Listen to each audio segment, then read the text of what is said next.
Hello and very good evening to all of you. So here we are again with our fifth video in this our Nabard daily quiz session. So here in this video, we will discuss three questions, three very important questions, which are directly or indirectly linked with your current affairs. Okay, first question is about dairy, cooperative, and the other two are about politics. Okay, so let's discuss the question one by one. First question is, who among the following was associated with evolution and development of dairy cooperatives in Gujarat? The question is asking about both evolution as well as development. Okay, and the associated, who were associated with these processes. Okay, whenever we come across the word cooperative, we have two things in mind actually. One is dairy cooperatives, or we can say more importantly, it's about white revolution. White revolution made India self-sufficient in milk production, we all know. Okay, and the reason for white revolution was the dairy cooperatives. Okay, the next thing that comes into our mind when hearing this word cooperative, that is cooperative credit institutions. Okay, the cooperative banks in this category, cooperative banks come, tax comes under this category.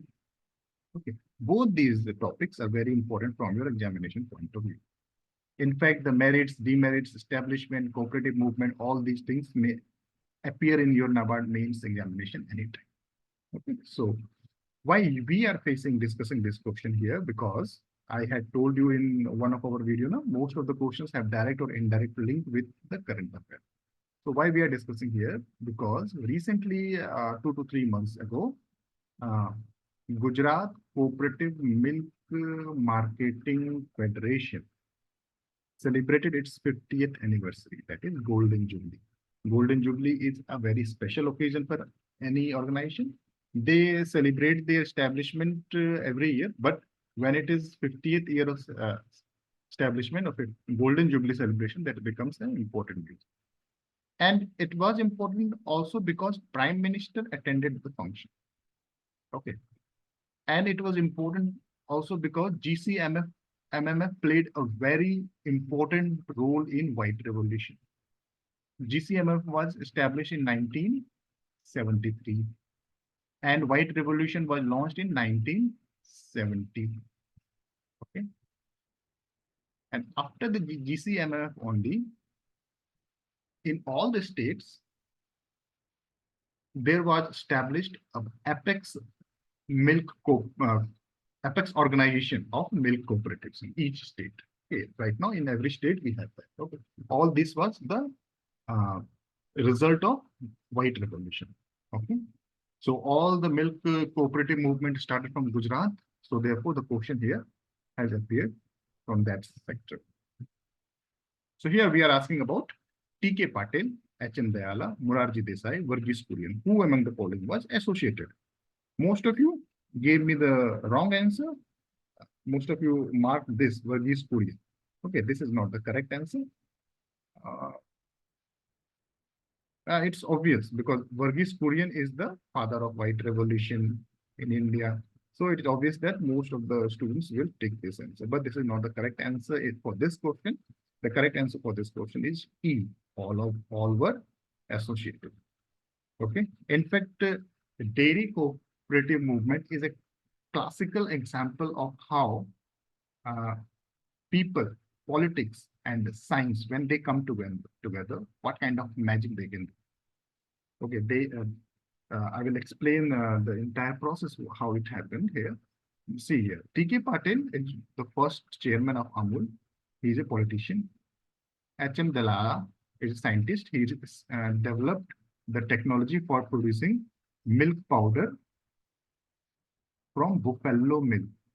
Okay, at the time when this entire dairy cooperative movement was in full phase, at the time, there was no technology to produce spray-dried buffalo milk powder in the world. Because most of the European nations, in fact, all the European nations, they had cow as their major cattle. And in India, in Gujarat particularly, uh, the population was dominated by buffaloes.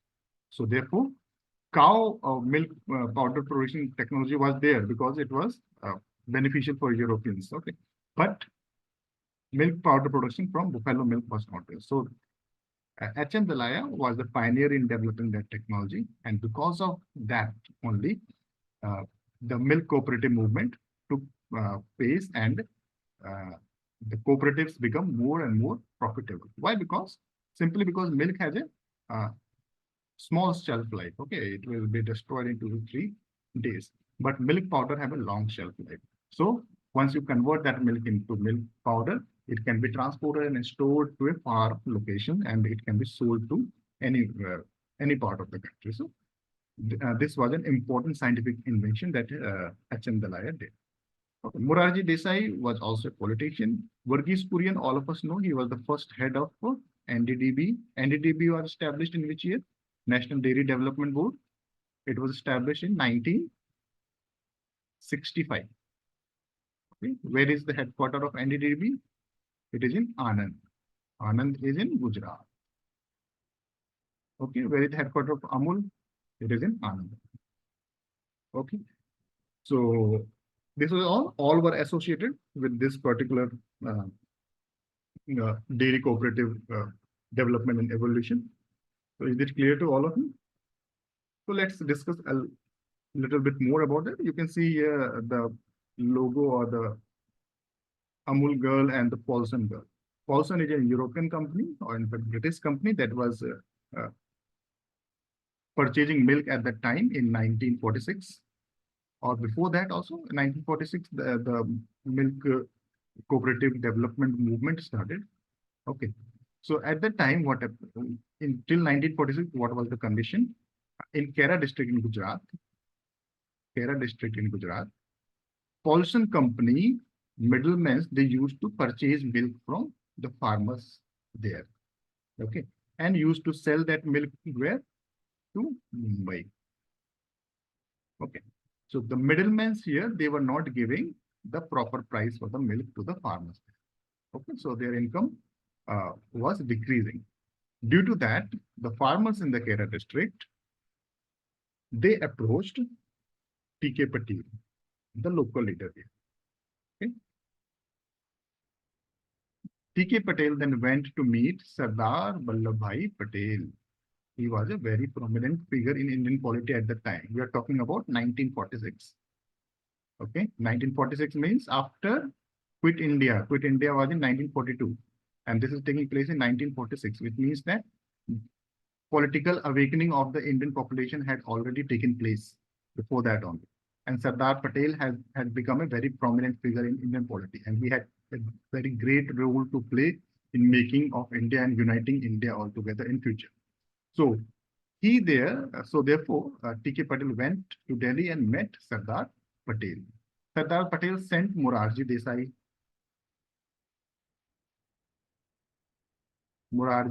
to Kera and asked him to organize farmers there and organize them into milk cooperatives. And because of that, in Kera district, in all the villages, village milk cooperatives were established. Okay, and all these milk cooperatives joined hands and formed a district milk cooperative union. Okay, so in 19th December, on 19th December 1946,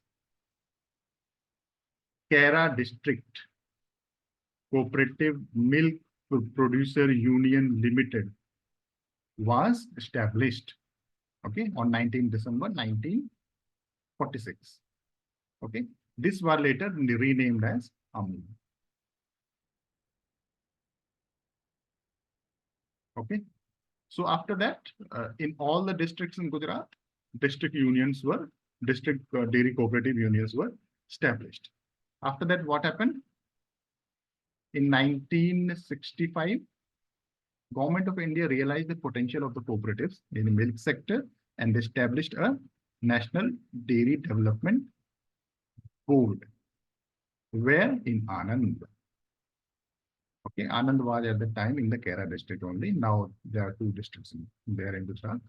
Okay, so here, by that time, till 1965, Amul had asked Varghese Kurians to work with them. Okay, he was working with Amul at that time. Okay, and in 1965, he became the first head of NDDP, and government entrusted him with the responsibility to launch a milk revolution or Operation Flood in our country, taking the strength of milk cooperatives, okay, and increasing the milk cooperatives in India. So therefore, milk cooperative movement, Operation Flood was initiated in 1970. Okay, organizing, developing of cooperative and organizing those cooperatives in district cooperative and organizing district cooperatives in apex state cooperative. Okay, was one of the tasks of this uh, entire white revolution. So therefore, in 1973, Gujarat Cooperative Milk Marketing Federation was established in Gujarat, which was the head of or the union of all the milk district milk cooperatives in the state. And similarly, and Amul brand name that was being held by Kera District Milk Cooperative Union was transferred to GCMF. And after that, all the milk of that of Gujarat Cooperative were sold as with the brand name Amul. Okay, so this is the story of the entire development of the milk cooperatives in Gujarat. Actually, white revolution took place in three phases. Okay, after 1970s, after it was launched, it took place in three phases. The first phase is from 1970 to 1980, 10-year phase. Second phase is from 81 to 85, small phase. And third phase from 85 to 96. Okay, it is also 10-year phase. What major things that happened during these phases is, in the first phase, it was about standing on their own feet. Okay, they needed money. So therefore, loans were taken from World Bank or World Food Programs. Donations were taken from European Union and Western countries. Actually, European Union sent butter for free of cost to India and asked the cooperatives to sell those butter and earn some profit. Okay, this was the first task, standing on our own feet. So we required loans and all those things. Second task that was done in the first page was uniting the major milk sheds in our country. Milk sheds in our country. Major milk sheds at that time were in Delhi, all the metros, Delhi, Mumbai, okay, all those metros were covered there. Now, what is milk shed?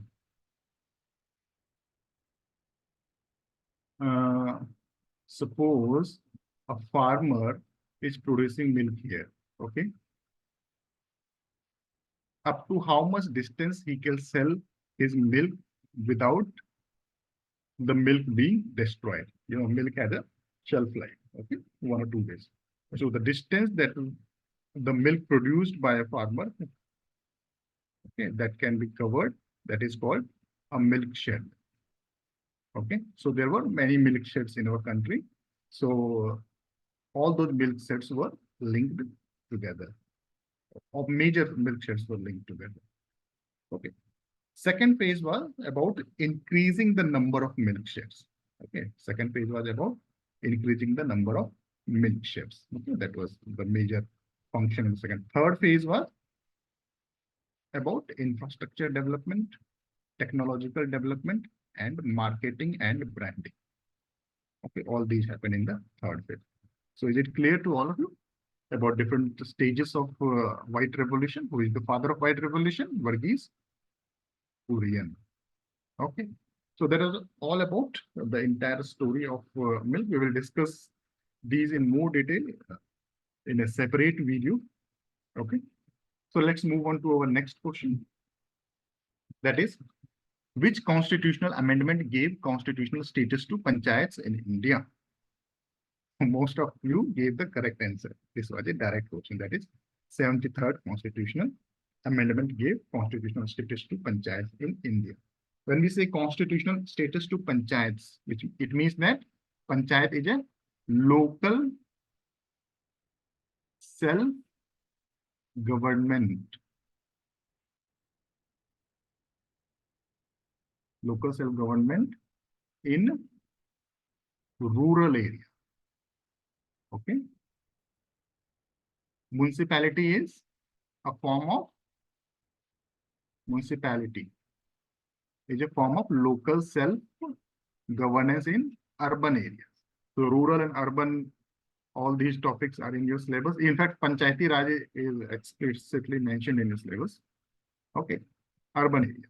So the rural self-governance was given constitutional status by 73rd Constitutional Amendment. Okay, and the name for that was chosen as Panchayats. And the urban self-governance was given constitutional status by 74th Constitutional Amendment. Okay. So when the question will ask about municipalities, then it will become 74th. Okay. Let's talk about other constitutional amendment, other important. 75th is not important. 100th Constitutional Amendment is important because here in this amendment, India and Bangladesh land boundary agreement was signed. Some of the territories which were in India, but they were governed by Bangladesh, and there were some territories which actually were in Bangladesh, but were governed by India. Those territories were called as enclaves. Okay. So this land boundary agreement made the border more demarcated.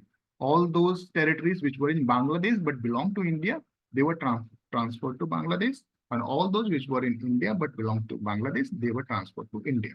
So this land boundary agreement was signed. And to sign this land boundary agreement, 100th Constitutional Amendment was first done in the Parliament. Okay, so 100th is also important. 101th Constitutional Amendment is also important because it brought GST. Okay, it abolished all the sales taxes and different taxes that were collected by state and center, and all the taxes were included in a single tax, that is GST.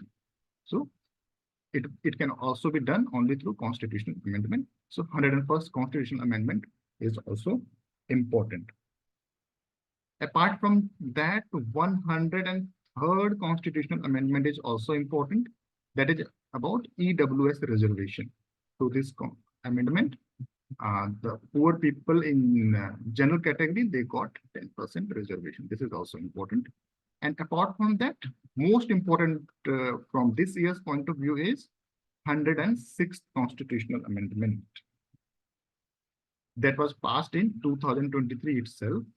It says about giving 1/3 reservation to whom?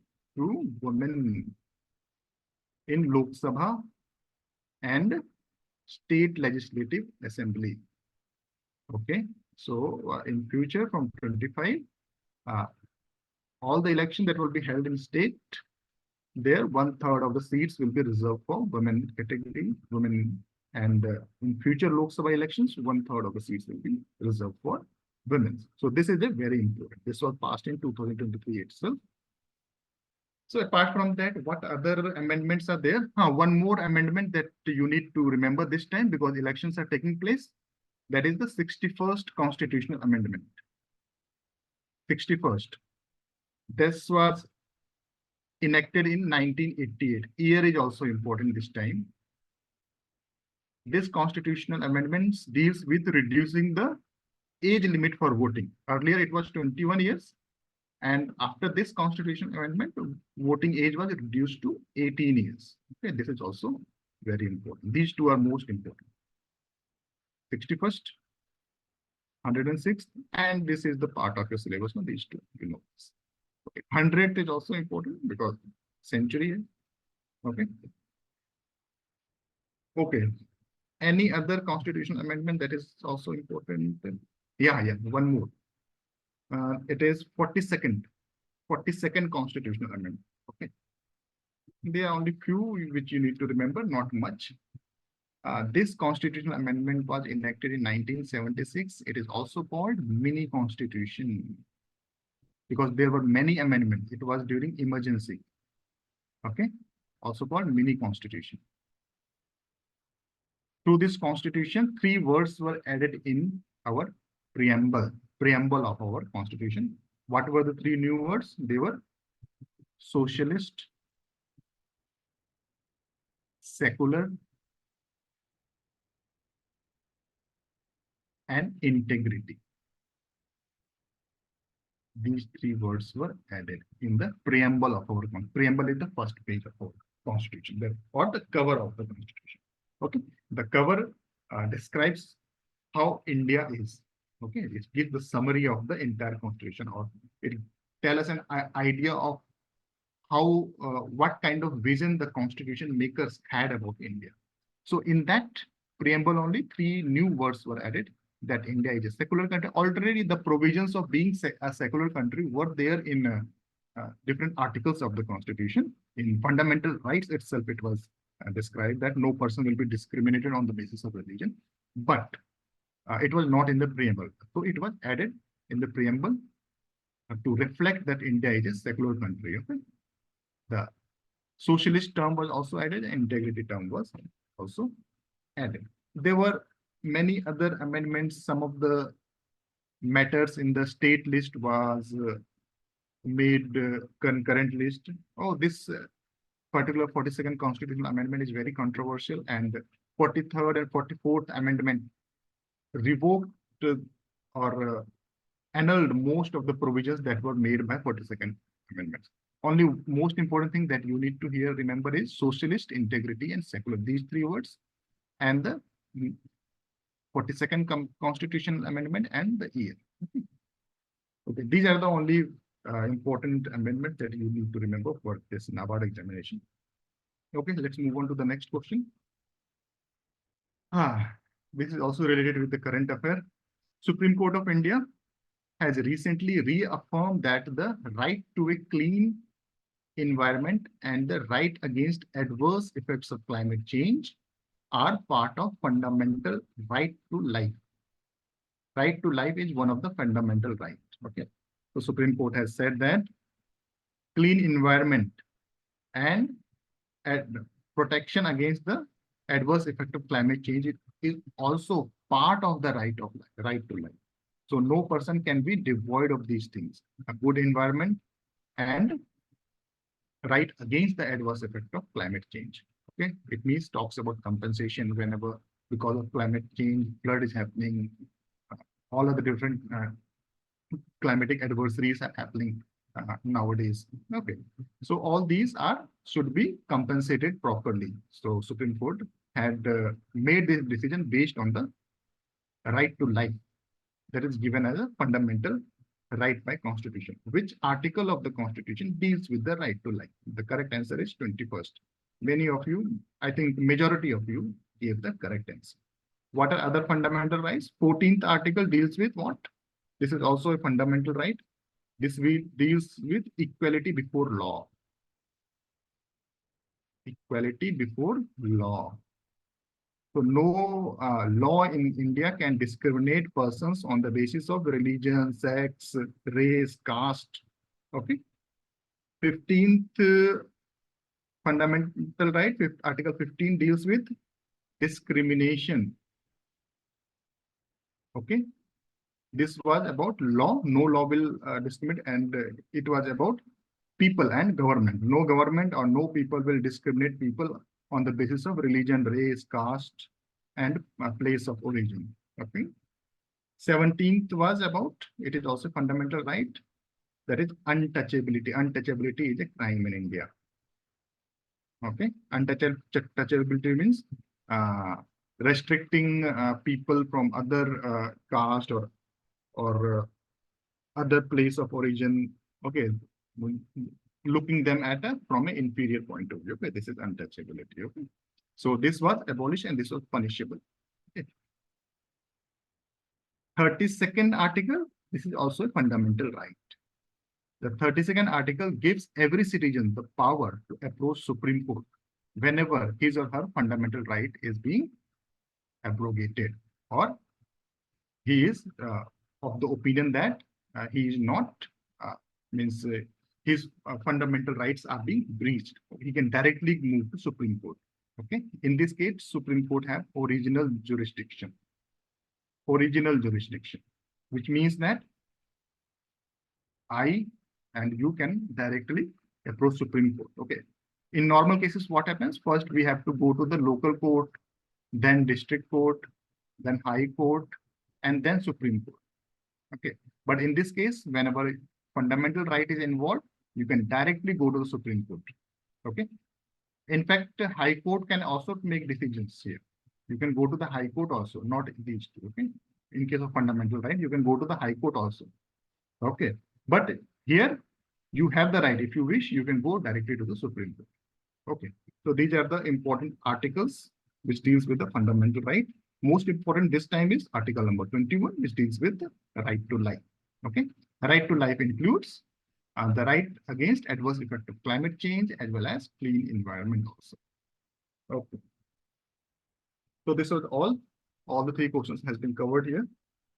And I hope that this video was helpful for you. So I'm ending this video, friends. Stay healthy and keep working hard.